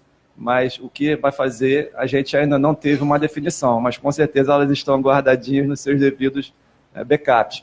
E aí, não foi só um trabalho de uma semana, foram muito tempo.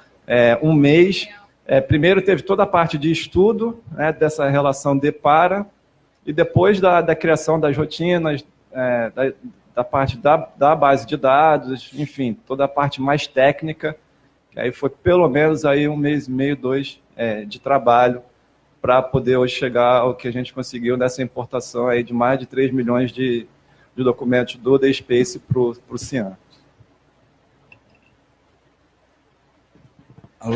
Meu nome é Zé Carlos, parabenizar aí a apresentação. Eu pesquiso mais nessa área de audiovisual e realmente umas dicas importantes aí eu obtive hoje. Mas a pergunta é mais com relação a essas certidões desse período de nascimento, óbito, e vocês, quer dizer, se você tem acesso em casa, você pode imprimir, lógico, mas para ter um certificado de autenticidade, pode ser pedido aqui, aí o arquivo... Autenticação, o arquivo autentica. Autentica. Eu já usei esse serviço numa negociação imobiliária da minha mãe de 1938, que aí eu fui lá no cartório e não tinha, já foi recolhido ao ofício, ao Arquivo Nacional. E fui muito bem atendido. Veio o livrão aqui, aí tiraram a cópia e deram esse certificado de autenticidade. Deixa eu só fazer um comentário sobre isso, que é uma dúvida recorrente e nem sempre as pessoas têm clareza. Às vezes nem a gente tem muita clareza. Assim, a gente guarda aqui, para usar especificamente o exemplo do Registro Civil, a gente guarda aqui os livros talões de nascimento, casamento e óbito dos das circunscrições e pretorias de registro do Rio de Janeiro. São livros talões, ou seja, na verdade, são os canhotos dos livros talões. Né? O sujeito anotava lá, fazia a certidão de nascimento, arrancava, dava uma para a pessoa e ficava um canhoto ali. Mas aquilo não é o registro em si mesmo. Aquilo é uma certidão do registro. Os cartórios têm o livro de assento, que é manuscrito, direto, né? Não é naquele formato de certidão.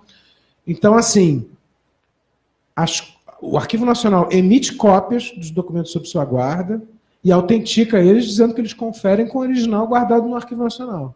Agora, quem tem a competência de emitir uma segunda via de certidão de nascimento, casamento ou óbito é o cartório onde foi feito o registro original. Na verdade, nesse caso específico, eu acredito que a informação guardada aqui conosco serve como uma referência para a pessoa dizer lá no cartório, eu quero essa segunda via aqui. Aí o cara vai no documento da cópia que a gente emitiu, vai lá e vai ver a data do registro, o número do livro, o número do termo, e então, com essas informações, o próprio cartório de registro consegue levantar lá o livro do assento e emitir a segunda via.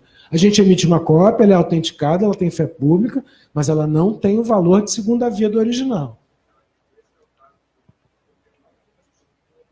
Esse é o caso dessas certidões aqui de registro civil.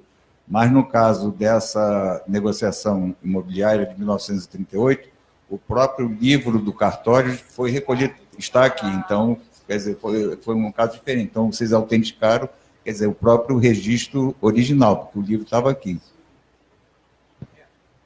Aí tem sempre uma confusão e, na verdade, em última instância, quem decide sobre isso é o judiciário.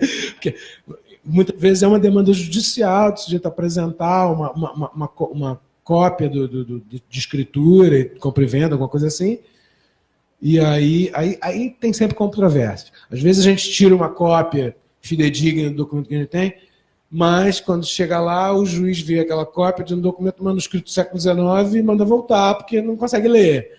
Aí tem que fazer uma transcrição paleográfica, ou seja, a gente tem que fazer um novo serviço, fazer aquela leitura, escrever, né, datilografado, digitado. E agora, de fato, existe uma dificuldade, às vezes, até minha também, de compreender plenamente se isso tem que passar pela chancela do cartório que emitiu originalmente o documento ou não. É uma área meio cinzenta que, às vezes, a gente tem umas controvérsias judiciais em relação a isso. Bom dia, quase boa tarde. Me chamo Luana, sou do Arquivo Histórico do Exército. Vocês estão de parabéns. O arranjo documental, a descrição documental para poder produzir os dossiês, fundos documentais e todos os itens pertinentes à Nobrad estão de parabéns. O CIAN ele é muito rico informacionalmente. A minha pergunta ela é voltada especificamente para repositório digital. O Arquivo Nacional, como representante, tem alguma proposta de padronização de repositório digital com instituições congêneres? Eu estou perguntando e meio que já também falando um pouco do Atom. O Arquivo Nacional ele tem alguma proposta de atualização também de repositório digital? Bom, eu não sou a melhor pessoa, né, para falar sobre isso. Acho que aí os colegas da COGED, da equipe de preservação digital, poderiam te falar melhor. E eles fizeram uma apresentação sobre isso na terça-feira. E eu, na parte da tarde, também falei um pouco sobre a questão da preservação digital. E o que eu posso te responder é que hoje o Arquivo Nacional ele vem desenvolvendo um programa chamado Programa AN Digital, em que o trabalho desse programa é a preservação dos documentos digitais, onde que desse programa existe um dos projetos, é a implementação de um RDC-ARC, que é um repositório digital confiável, que é o Archivemetica. Então, já foram feitos alguns estudos. No primeiro momento, o Arquivo Nacional estudou sobre o RODA, um repositório digital, mas ao final desse estudo, nós entendemos que a ferramenta não atenderia Então, buscando uma outra ferramenta, nós chegamos ao Archivemética.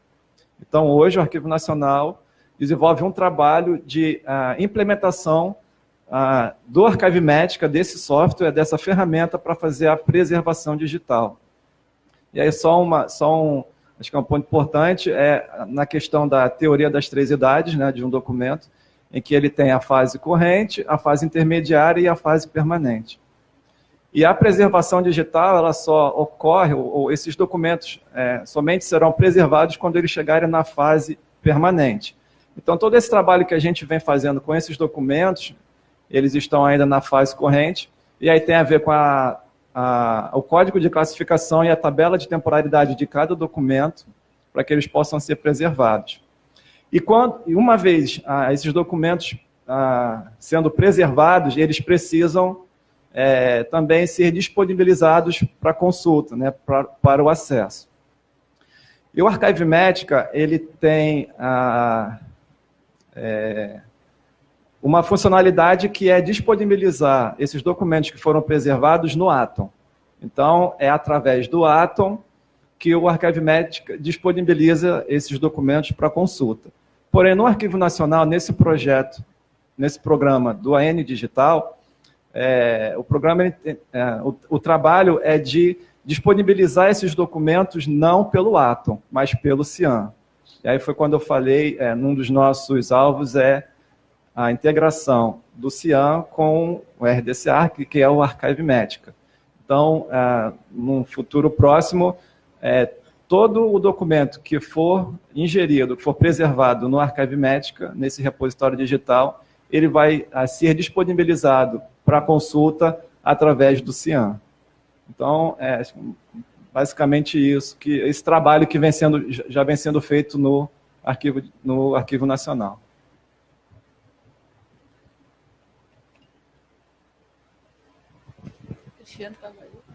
Olá, gente, bom dia. Só pegando o gancho, você falou da palestra de terça-feira, só para lembrar que todas as palestras da segunda Semana Nacional de Arquivos, elas ficam acessíveis tanto na parte de vídeos do Facebook, da página do Arquivo Nacional, quanto no canal do YouTube do Arquivo Nacional. Eles estão sendo inseridos lá.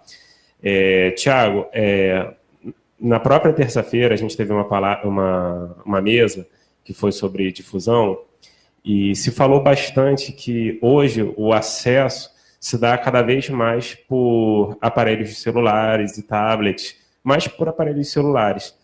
E, muito embora o Arquivo Nacional tenha o seu sítio institucional em um formato mobile, o CIAN não tem um formato mobile para você poder navegar. Fica aquela janela completa com as letras pequenininhas. E eu queria saber se existe algum projeto de fazer um CIAN mobile para facilitar a busca dessas informações por esses instrumentos que são cada vez mais usados pela população para buscar informações do que o computador tradicional. Então, Cristiano, com certeza a gente está atento a isso. Principalmente nós, né, profissionais de TI, a gente procura trazer essas melhorias para facilitar ainda mais a difusão e o acesso. Então, existem sim iniciativas, a gente ainda não transformou em projeto, mas existem as iniciativas, as ideias de tornar o CIAN acessível através dos dispositivos eletrônicos, dos celulares, dos tablets, enfim. Mas a gente encontra alguns desafios, né? E um dos desafios é a questão orçamentária, né? É investimento. A gente precisa de mais profissionais na área para estar trabalhando, para estar colocando a mão na massa, programando mesmo.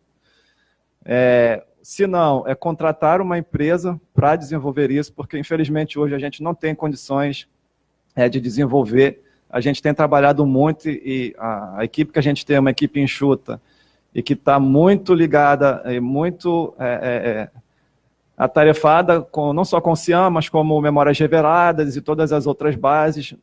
Nós temos no Arquivo Nacional mais de 30 sistemas de informação, dos mais diversos tipos, administrativos, enfim, da área FIM, e que a gente precisa estar dando a manutenção. Mas existe sim essa preocupação nossa, existe sim esse desejo, esse anseio de você poder fazer uma pesquisa pelo celular. Vai ser um desafio, porque quando a gente pensa em disponibilizar mais de 3 milhões de documentos, né, de PDFs, e alguns desses PDFs, eles têm, por exemplo, 100 megabytes de tamanho, imagina visualizar isso num celular usando uma rede 3G ou 4G. Então, a gente tem alguns desafios tecnológicos também para estar disponibilizando o Cian nesses dispositivos eletrônicos. Aí é um trabalho conjunto que a gente precisa ter, né, com vocês, com a área da COASSE, com a área da COGED, para a gente conseguir encontrar uma forma de disponibilizar isso. Talvez no celular apenas as informações descritivas e esses documentos maiores, e aí pensar em alguma outra forma. A gente hoje já disponibiliza o nosso serviço de nuvem, é uma nuvem privada, em que a gente tem a preocupação, né, de atender às normas e padrões internacionais. Então, na nossa nuvem privada, a gente tem um serviço parecido com o Google Drive, a gente tem o Drive AN, né, o AN Drive, em que a gente consegue disponibilizar esses documentos de 100 MB, 200, 300 MB e até maiores, através dessa nuvem privada, para os usuários poderem baixar e consultar esses documentos de uma forma mais tranquila. Mas a gente tem visto isso, essa questão. Não sei se o Sérgio gostaria de falar alguma coisa. Tá. Bom, e aí, alguns outros desafios que a gente tem na parte tecnológica mesmo, e aí acho que vale a pena, Rodrigo, dar uma dica, né, para os usuários, para vocês que estão nos assistindo, e aqueles que vão nos assistir mais para frente, através das redes sociais. A gente tem recebido bastante perguntas, questões sobre alguns pontos, algumas dificuldades de navegação no Cian. Enquanto você estava fazendo o teste, Rodrigo, eu estava aqui, funciona. E aí a galera aqui, os colegas, a gente estava torcendo, porque tem questões que elas ultrapassam o limite da ferramenta. Então, por exemplo, você tentou abrir um documento do iconográfico, se eu não me engano, do filmográfico, e não abriu. Mas o Cian avisou o que você tinha que fazer para que ele funcione, para que ele abrisse a imagem. Precisava instalar um plugin do Flash no navegador. Então, uma dica que a gente dá é que vocês utilizem não apenas o Chrome, mas quando vocês não conseguirem, a gente chama de caminho feliz, né, que desde da entrada do Cian com seu login e senha até lá o final, que é visualizar o documento. Então, se vocês não conseguirem, no meio desse caminho, tiver algum problema, tenta abrir em algum outro navegador. Isso lá em 2004, quando o Cian nasceu, o Internet Explorer era o navegador que todo mundo usava. E aí, com o avanço tecnológico, a gente tem o Chrome, tem o Firefox, tem diversos outros navegadores, não só do Microsoft, da linha da Microsoft, mas também da Apple, né, do Macintosh. Então, tem uma série de navegadores e a dica é que vocês tentem abrir com outros navegadores também. E uma outra dica, e que isso vai ajudar muito nas respostas, vai agilizar o nosso tempo de resposta, e se vocês conseguirem fazer isso, quando aparecer algum problema, vocês darem um print na tela. E mandarem essas dúvidas por e-mail com esse print. Bom, dá um print na tela, talvez nem todo mundo saiba, no teclado tem uma teclazinha, lá está escrito print. Basta apertar aquela tecla, e aí você vai no seu programa de e-mail, aí você dá um Ctrl V, você cola a imagem dessa tela que o computador capturou, e aí você envia por e-mail essa tela printada. Olha, eu estou com um problema nessa tela, nesse fundo, ou nesse dossiê, ou nesse item. E aí, quando a gente recebe isso, a gente consegue identificar logo de cara, né, qual é a questão, e a gente consegue dar uma resposta mais rápida, né? Diferente de quando a gente apenas recebe uma dúvida, eu não consegui abrir um documento do fundo da CNV. Então, esse tipo de pergunta fica muito difícil. Aí a gente tem que voltar para o usuário e pedir para ele especificar se ele podia dizer melhor qual é o fundo, qual é o nível, qual é a foto, e aí ele devolve essa informação para a gente, então, buscar. Então, acho que são duas dicas que são muito úteis, utilizar navegadores diferentes, e quando tiver dúvida, dá um print na tela e envia para a gente, que a gente vai conseguir responder mais rápido. Na seção dicas, eu acabei de pensar, ele falou da CNV, eu queria falar para vocês algumas coisas sobre o acervo da CNV, né? Primeiro, que toda a documentação do regime militar, ela foi digitalizada num esforço enorme do Arquivo Nacional e do Ministério da Justiça por conta da demanda do trabalho da CNV, né? Quando a CNV publicou o relatório final e encerrou os trabalhos em 2014, o arquivo da CNV foi recolhido ao Arquivo Nacional. E ele também tem muita demanda de pesquisa. Mas as pessoas falam muito isso, não consegui abrir o arquivo tal. A questão é a seguinte, nem tudo da CNV está disponível online. E isso não é um problema do Arquivo Nacional. No termo de recolhimento da CNV foram estabelecidas várias condições para acesso a alguns documentos com problemas de informações pessoais. Deixando claro aqui que informações pessoais não é nada sobre a vida das pessoas, nem nada. São informações pessoais mesmo, muito atuais, tipo identidade, CPF, conta bancária, telefone, e-mail. Essas coisas, pelo termo de recolhimento da CNV, elas não podem ser disponibilizadas online. Então, alguns documentos da CNV, que às vezes a pessoa quer acessar e não consegue online, eles ainda têm que ser solicitados, porque por determinação do termo de recolhimento, essas informações têm que ser tarjadas. E a pessoa vai receber a informação, mas com essas informações pessoais tarjadas, tá?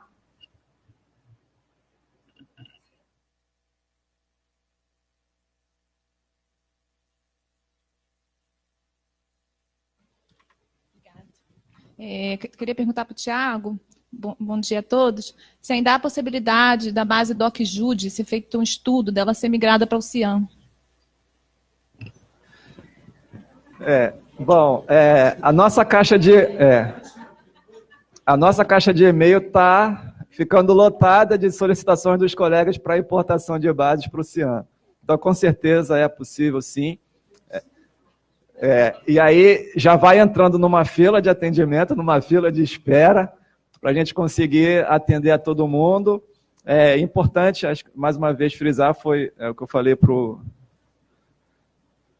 colega, para o Mauro, que é importantíssimo o estudo do DEPARA.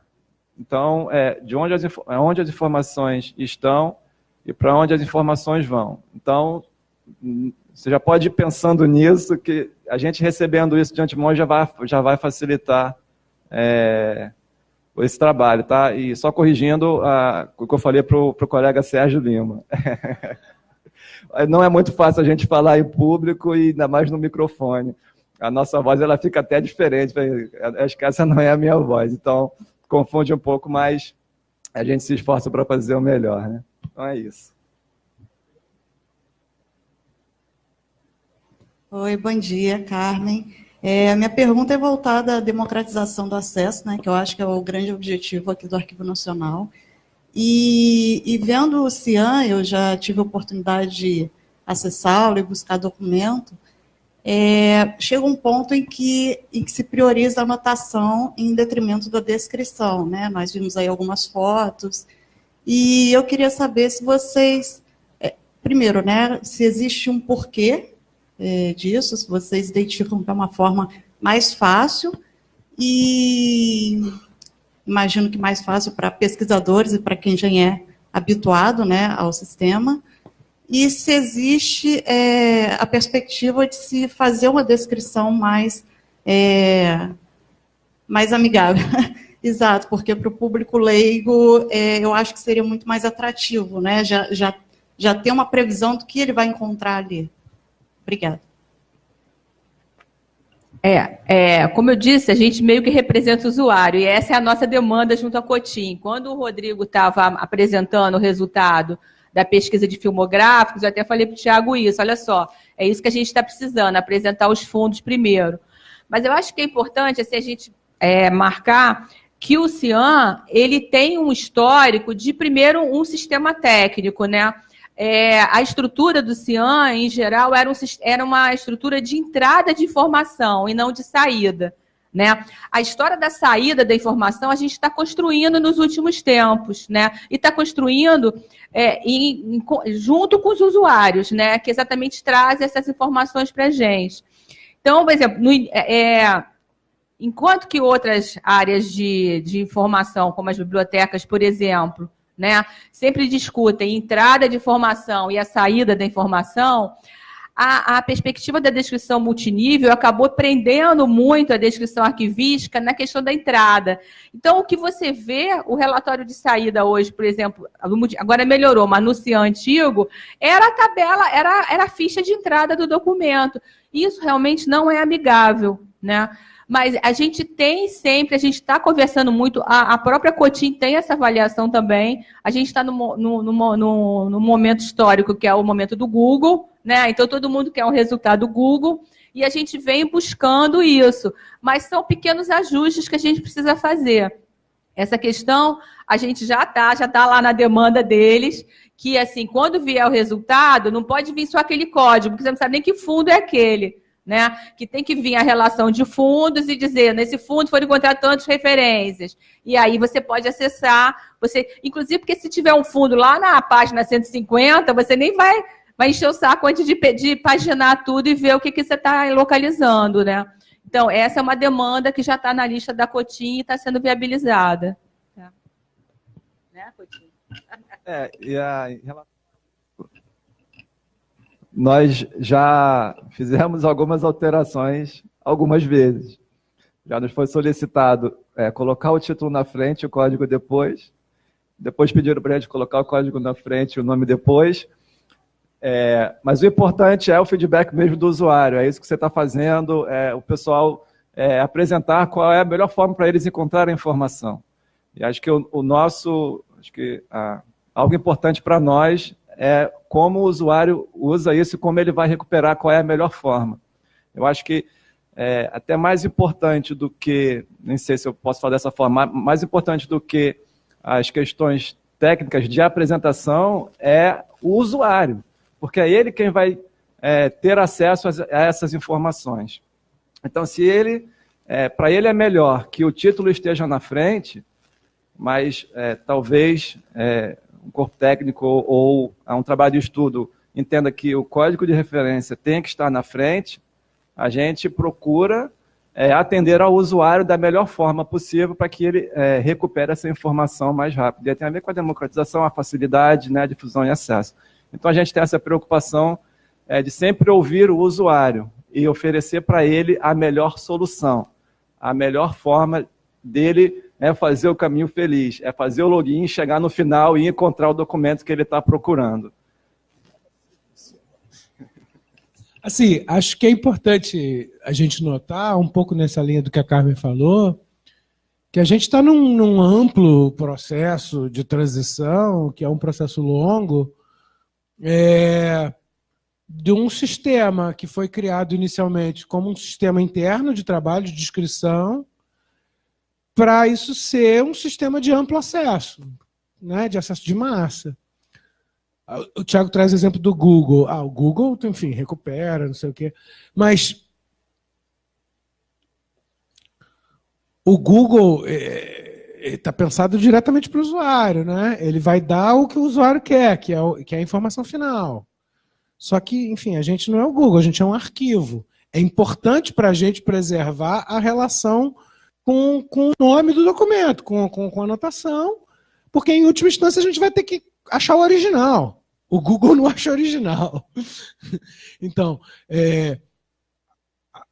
eu não vejo como dissociar as duas coisas são fundamentais e tem que trabalhar junto, justamente porque a gente tem essa questão da recuperação da informação, a gente agenda documento, a gente emite reprodução, enfim, e a gente não pode também tratar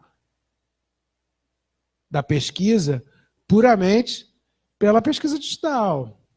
A gente tem um amplo conjunto de documentos digitalizados, tem 1,5 milhão só nos recuperáveis pelo Cian, fora os que ainda estão em outros formatos, estão sendo migrados, enfim, estão sendo trabalhados pelo pessoal da preservação digital. Tem mais quase esse tanto de documentos digitalizados que não estão acessíveis no Cian, mas a ampla maioria dos documentos não estão digitalizados, né? A ampla maioria dos documentos não estão digitalizados. A anotação a gente não pode, a gente precisa dela, porque a gente precisa recuperar essa documentação. Naturalmente que para o usuário o mais importante é a descrição. Mas aí a descrição esbarra em problemas históricos, não é? O Tiago estava falando lá da dificuldade de criar um modelo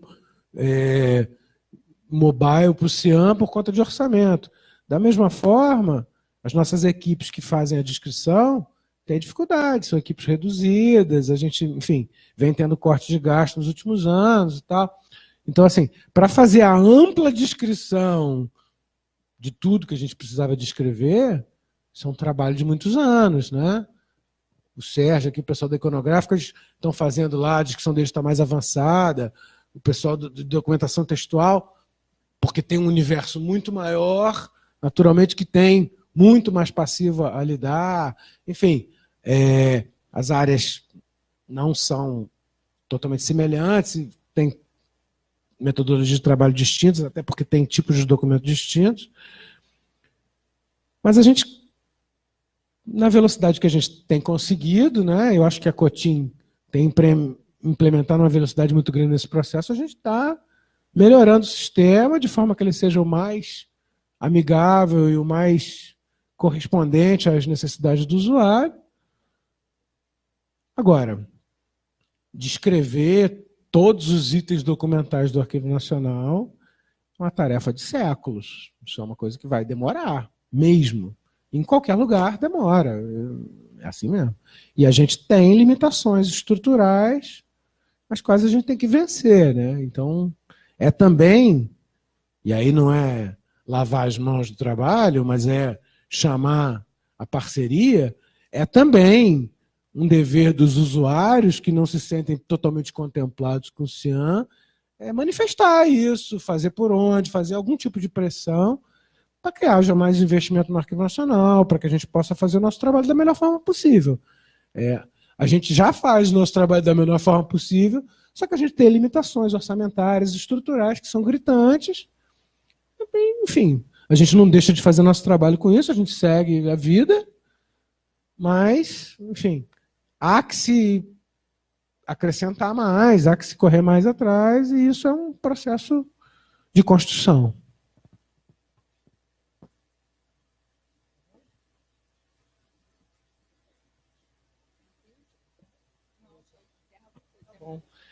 Bom, já tratamos aqui, a gente vai encerrar. Eu agradeço muito a todos os presentes aqui, agradeço também a todos os que estiveram acompanhando a gente pela internet, pelos diversos canais aí. Como o Cristiano falou mais cedo, isso fica no YouTube, no Facebook do Arquivo Nacional, né? Possivelmente depois a gente pode botar na parte lá dos tutoriais também. E, enfim, no que o Tiago falou, qualquer dúvida, qualquer contribuição, qualquer elemento de problema que as pessoas encontrem na pesquisa no Cian, manda para a gente. O e-mail do atendimento à distância é consultas@an.gov.br. Vocês podem mandar, a gente intermedia a relação com a Cotim, com a equipe de normatização do Cian, para tentar fazer com que a experiência de pesquisa do usuário remoto no Arquivo Nacional seja a melhor possível. Eu agradeço muito a todos e boa tarde.